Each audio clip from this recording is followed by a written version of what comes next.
All right, everyone, welcome back. How many people are going to leave their EV vehicle in their driveway on charge, right? When we have winter weather. Well, you would think, right, from the last year's winter storm that everyone got caught off surprise. That was getting towed off the highways and the roads, that they would definitely not want to use that vehicle again. So I would say most of the EV drivers got rid of their EV powered vehicle and worked their way back to diesel or gasoline. I'm gonna bet you, if I step in shit once, I'm typically not gonna step in it again, unless it's by sheer mistake. And by buying an EV and then having to run into Mother Nature at her fiercest time, which is a winter storm, and a winter storm that lasts a day or two, EV vehicles just aren't the vehicle for you.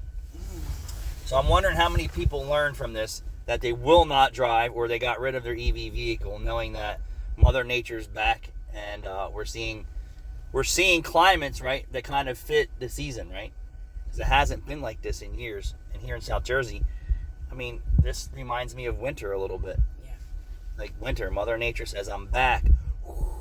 Here comes the cold. Here comes the snow. Here comes the ice. And we need this in auto repair. Typically in our business, if we have a mild summer, it definitely impacts our business, because vehicles aren't really braking. It's not really, really hot and really, really humid for long periods of time, stressing the vehicles. We see a decline in auto repair business.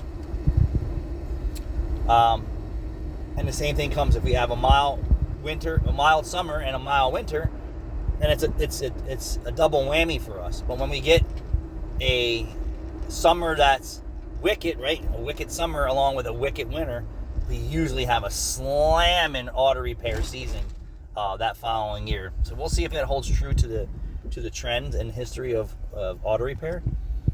But if that's the case, we should see a lot more broken cars.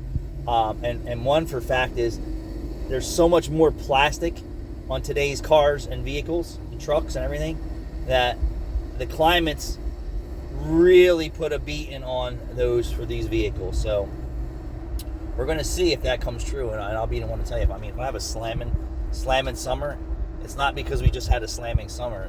You know, it was. I'm going to tell you, it's influenced by climate.